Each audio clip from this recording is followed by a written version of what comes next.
मेरा रक्षाबंधन।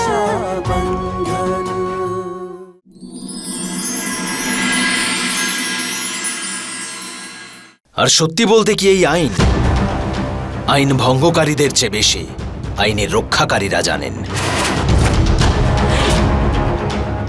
তাই আইনত উমেদ সিং বাবুর এক একটা সমস্ত সম্পত্তির শুধুমাত্র তার সন্তানদের অধিকার আছে। আর আমি যদি এখন আইনত তোমাদের বিরুদ্ধে একটা কেস করে দেই না, তাহলে তোমরা দুজনে এই ঘরের বাইরে রাস্তার ওপরে গিয়ে দাঁড়াবে।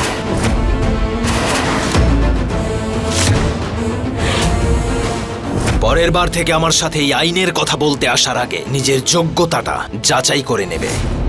আর কখনো এই বাড়ির মালিক মানে আমার সাথে আর আমার স্ত্রী কনক দেবীর সাথে, যে এই বাড়ির মালকিন, তার সাথে কথা বলার আগে আপনার এই চোখ, অহংকার আর এই মাথা নিচু করে আসবে। সেটাই ভালো হবে তোমার জন্য।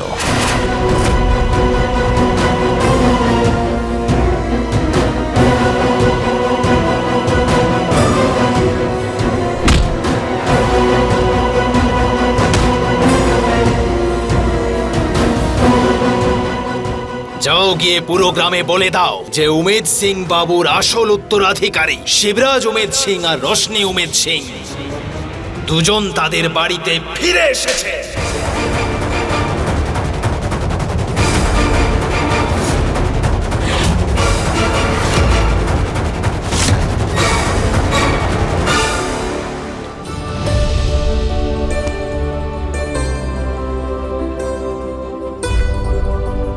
দাদা, আমি বলেছিলাম না রোশনি, তোর দাদা তোর ঢাল হয়ে ফিরে আসবে। আর চিন্তা করিস না, সব ঠিক হয়ে যাবে।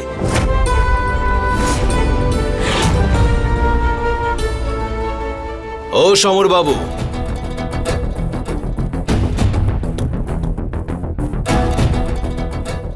কি হলো কি? শালাবাবু সামনে দাঁড়িয়ে আছে, আপনি চলে যাচ্ছেন? এখনো তো ঠিক করে আপনার খবরাখবর ভালো মন্দ কিছু জানা হলো না।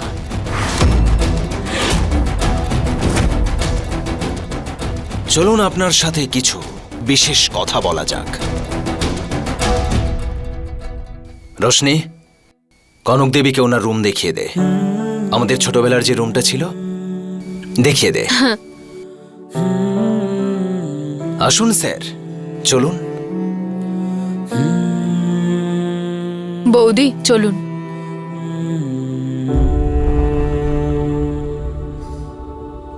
কত বছর ধরে আমরা ছিলাম এই বাড়িতে? আরে 15 বছর ধরে রয়েছি চাঁদনি। কিন্তু এই ছেলেটা এক ঝটকায় আমাদের কাছ থেকে সবকিছু কেড়ে নিল। চাঁদনি যদি এরকম ভাবেই চলতে থাকে, তাহলে কিছুদিনের মধ্যেই ও আমাদের কমন্ডলু ধরিয়ে পাহাড়ে পাঠিয়ে দেবে। আরে আমার দাড়ি তো এমনিতেই বড় হয়ে গেছে, শুধু এবার ঈশ্বরের নাম জপ করতে হবে। তুমি এটা বলো যে কি করবে এবার? তুমি যদি বলো একে এক্ষুনি। চালাক খেলোয়াড় সেই হয় যে শত্রুর শক্তিটাকে তার দুর্বলতা বানিয়ে সেটার ওপরই আঘাত করে। এই দুই ভাই বোনের আসল শক্তি হলো ওদের দুজনের বন্ধন। এদেরকে বশে আনতে গেলে এদের এই অটুট বন্ধনকে ভেঙে ফেলতে হবে। তুই জানিস আমাদের হাতিয়ার কে হবে? কনক। কনককে শিবার বিরুদ্ধে আর আমাদের পক্ষে নিয়ে আসতে হবে।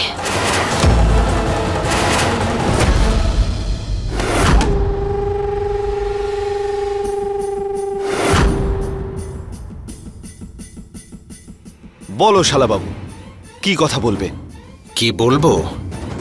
এটাই বলবো তোকে। কি ভেবেছিলি কি তুই? আমার বোন আমাকে বলবে যে বাথরুমে পড়ে গেছিলাম আর সেটা আমি মেনে নেব? আমি দেখতে পাই না নাকি যে ওর হাতের আঘাতটা কতটা গভীর, আর কিভাবে কাঁদতে কাঁদতে চোখ দুটো ফুলিয়ে ফেলেছে? এই সমর, আমি জানি তুই ওকে যে পার্টিতে নিয়ে গেছিলি না, ওখানেও তুই ওর সাথে নিশ্চয়ই কিছু খারাপ করেছিস। আর এই ভুলটা কখনো করিস না যে আমি জানতেই পারবো না তুই কি কি করেছিস। আর আমি যদি চাই তুই ওর সাথে যা করেছিস তার প্রতিশোধ নিতে, এক্ষুনি এই মুহূর্তে তোর এই মাথাটা না এই পিলারের সাথে ধাক্কা মেরে মেরে একেবারে তোর ভবলীলা শেষ করে দিতে পারি। বল, শেষ করে দেব তোকে, শেষ করে দেব তোকে এক্ষুনি এই মুহূর্তে। বল, উত্তর দে। ছাড় ছাড় ওকে। তোকে এখানে এই সব কিছু করতে ডাকিনি। আর ওর পরিবর্তন হয়েছে। আর যে ঘটনার কথা বলছিস তুই, সেই ঘটনার থেকে এই ছেলেটা রোশনিকে ফিরিয়ে এনেছে। ওই চালাক চাঁদনি রোশনির ক্ষতি করতে চেয়েছিল। ও এমন একটা খারাপ কাজ করতে চেয়েছিল যাতে তোরা দুজন ওর মুঠোর মধ্যে আসিস। কিন্তু এই সব কিছু আমার সমর সহ্য করতে পারিনি। আর ওখান থেকে রোশনিকে বাঁচিয়ে এই বাড়িতে এনেছে। আর জানিস এর বদলে কি পেয়েছে ও? দাঁড়া দেখ।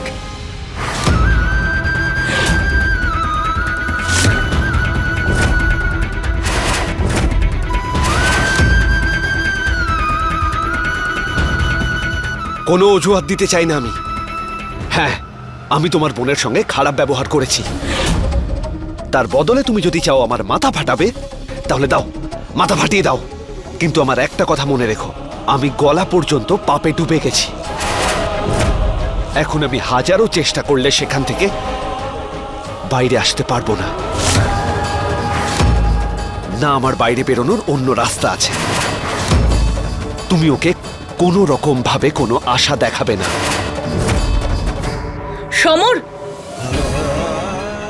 শিবা, ওই শয়তান চাঁদনি এমন মায়া করেছে ওর ওপর, যে রাস্তা ওই ডাইনিটা দেখায় সেটা ছাড়া ও কিচ্ছু দেখতে পায় না।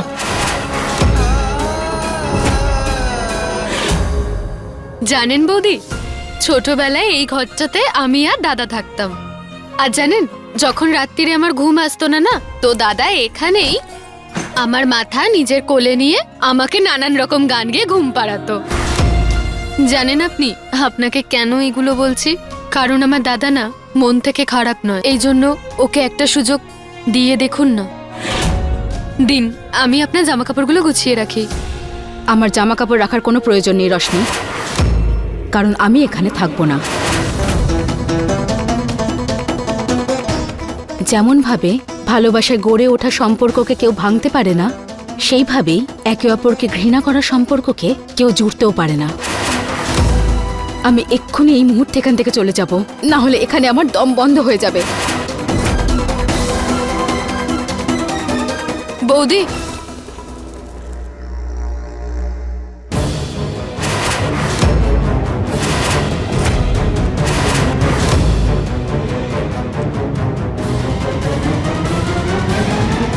কোথায় যাচ্ছ? দাদা, বৌদি,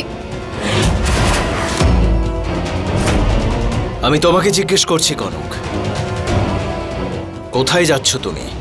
আমি নিজের বাড়ি ফিরে যাচ্ছি।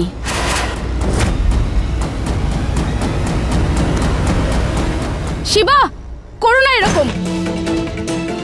এখন এটাই তোমার বাড়ি। বিয়ের চতুর্থ শপথ, যেটা তুমি বিয়ের মণ্ডপে বলতে অস্বীকার করেছিলে, সেটা এটাই যে একজন স্ত্রী তার স্বামীর কাছে স্ত্রীর সমস্ত দায়িত্ব পালনের অঙ্গীকার করে। তোমার উদ্দেশ্যে আমি সে শপথ করেছি, আর আমি যে শপথ করি সেটা আমি পালন করি, আর ভবিষ্যতেও পালন করব। সম্পর্ক গড়ে তুলবে, বচন পূরণ করবে। তুমি তোমার জীবন, তোমার পুরো পৃথিবী শুধু একটা সম্পর্ককে কেন্দ্র করে ঘুরে বেড়ায়, সেটা তোমার আর তোমার বোনের সম্পর্ক। ওর বিয়েটাকে বাঁচানোর জন্য এখানে দৌড়ে চলে আসলে, আর তার বদলে যদিও তোমার নিজের ঘর, নিজের সম্পর্ক যদি ভেঙেও যায় তাতে কিছু এসে যায় না। মানি না আমি এরকম স্বামী, এরকম সম্পর্ক আর মিথ্যে প্রতিশ্রুতিও। আমি বাড়ি চলে যাব, আর এই মুহূর্তেই।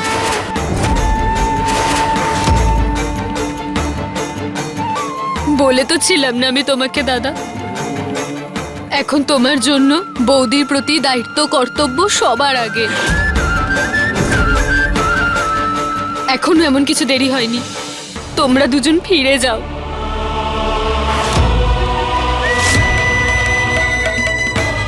কিন্তু দাদা, রোশনি, এখান থেকে যা তুই।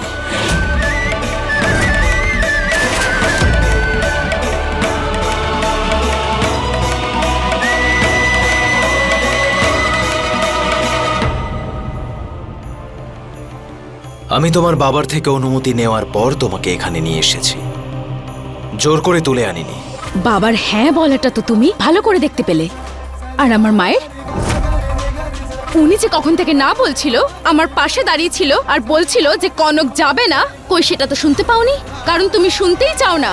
তুমি আর আমার বাবা শুধু আমার ওপরই জোর খাটাতে অভ্যস্ত। তোমরা পশু মনে করো নাকি আমাকে তোমরা? কখনো এইটা করে দাও, কখনো এইটা বলে দাও, কখনো কোথাও পাঠিয়ে দাও।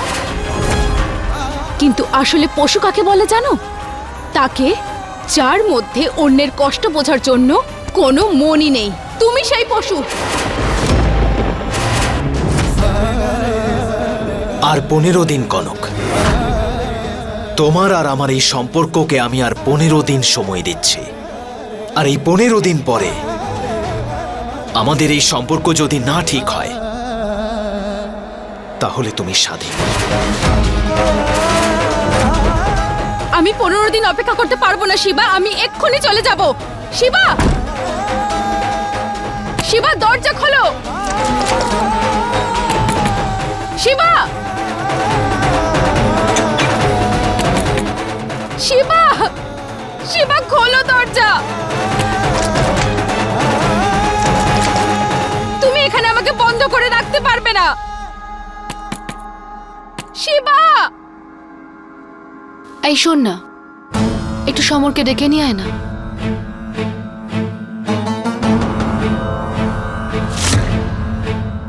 তোকেও তোর বাবার কাছে পৌঁছে দেওয়ার ব্যবস্থা শুরু করে দিয়েছি শিবা। যেভাবে তোর বাবাকে কষ্ট দিয়ে দিয়ে মেরেছিলাম, ঠিক সেইভাবে তোকেও তিলে তিলে মারবো আমি। তোর বাবাও আমার সামনে হেরে গেছিল, এবার তুইও আমার কাছে হেরে যাবে। আমাকে ডেকেছো কাকিমা? আমি কনকের মায়ের নম্বরটা চাই।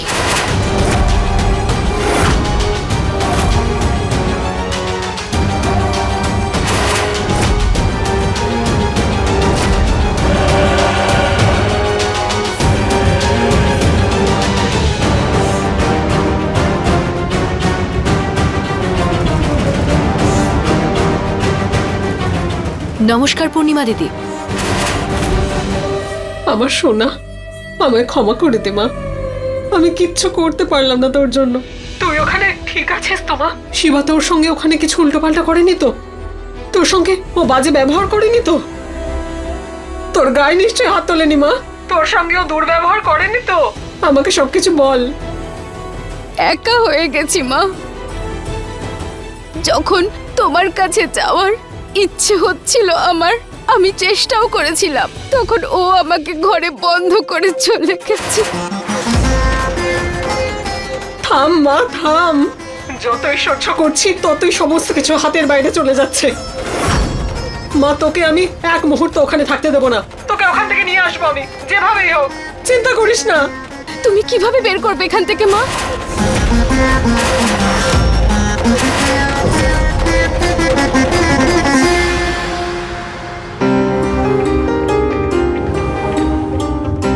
বৌদিকে কিছু বললে দাদা কোনো কিছু শোনে না, দাদাকে কিছু বললে বৌদি কিছু শোনে না।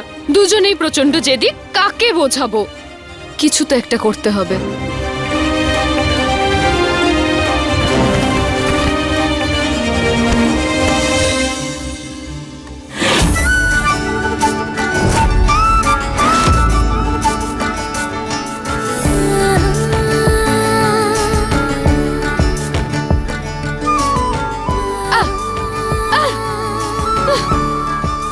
যাও, এবার গিয়ে এই কথাটাও তোমার দাদাকে বলে দাও যে আমি আর কাকিমা তোমাকে এখানে ফেলে দেওয়ার প্ল্যানিং করেছি, ভীষণ টর্চার করেছি।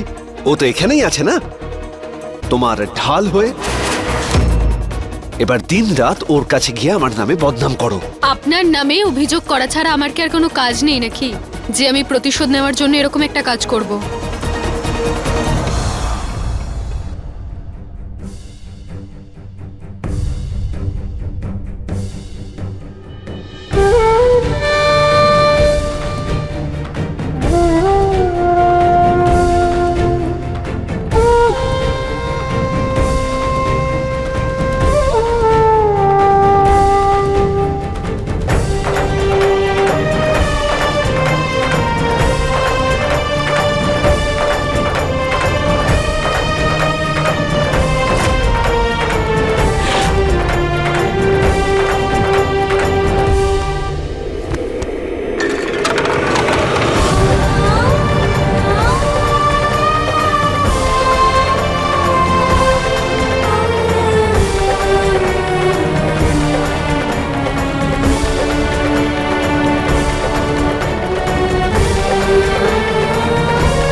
আগেও তোমাকে বুঝিয়েছি, আবার বোঝাচ্ছি। আমার প্রতি আশা রাখলে সেটা বারবার ভাঙবে। আশা তো তারাই রাখে যাদের ভাগ্য ভালো হয়, আর আমার ভাগ্য তো ছোট থেকেই খারাপ। আর আমি আপনার কাছ থেকে এই সম্পর্ক নিয়ে কোনো কিছু আশাও করি না। আর আমি আপনাকে সাহায্য এই কারণেই করছিলাম, কারণ আমি নিজের মনে কোনো বোঝা রাখতে চাই না, কারণ এই আঘাত আমার জন্যই লেগেছে।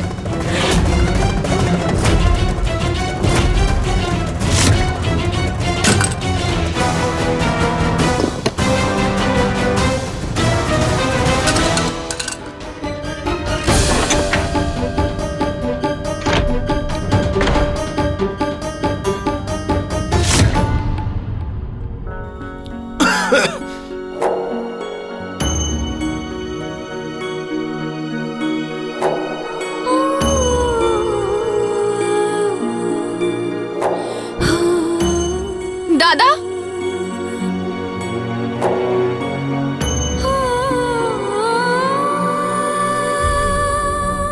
শিবরাজ, পাগল হয়ে গেছো নাকি? কি করছোটা কি তুমি?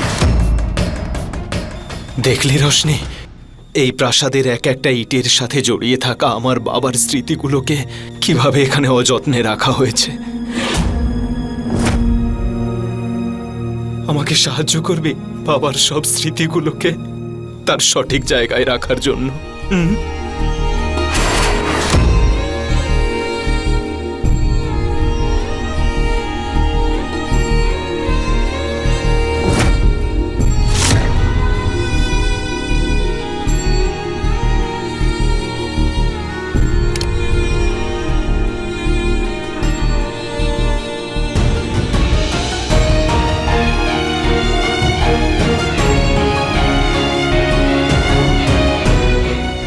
বাবা,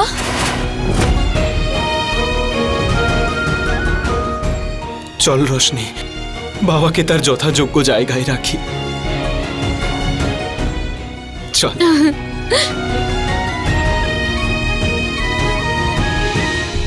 শিবরাজ, দাঁড়াও শিবরাজ! শিবরাজ! শিবরাজ, এই ছবি আমি তোমাকে লাগাতে দেব না, বুঝেছো? এটা আমার বাড়ি, আর আমার বাড়িতে আমার বাবার ছবি ঝোলাতে যদি আটকাস না, তাহলে আমি তোকে ঝুলিয়ে দেব। আচ্ছা, তাহলে আমিও দেখছি যে এই ছবিটা তুমি কিভাবে লাগাও।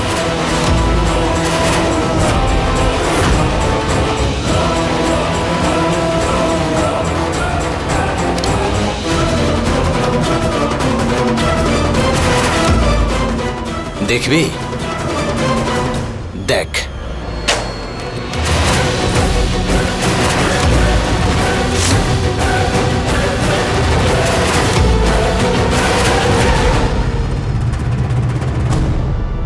তোর এত সাহস!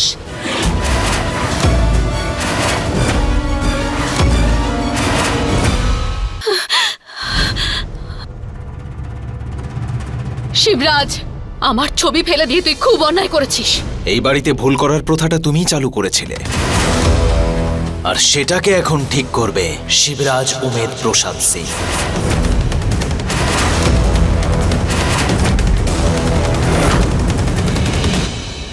দে।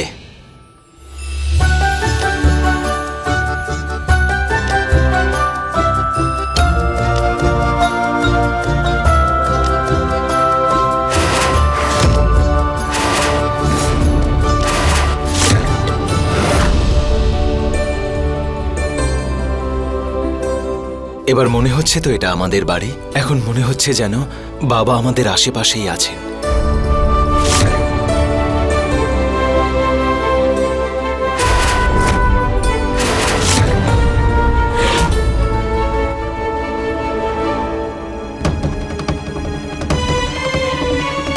শিবরাজ সিং কোথায়? শিবরাজ সিং,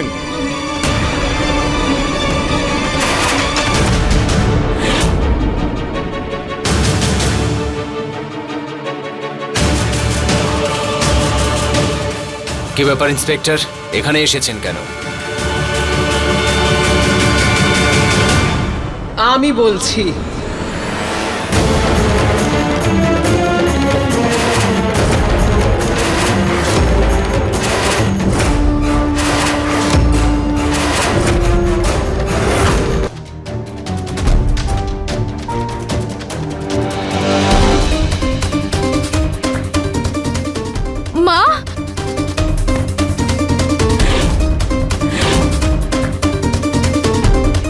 ইন্সপেক্টর বাবু, এই হলো আমার মেয়ে। আর এই ছেলেটা আমার মেয়েকে জোর করে এখানে তুলে নিয়ে এসেছে। আমার মেয়ের গায়ে পর্যন্ত হাত তুলেছে। নারী নির্যাতনের কারণে আপনি এক্ষুনি ওকে গ্রেফতার করুন।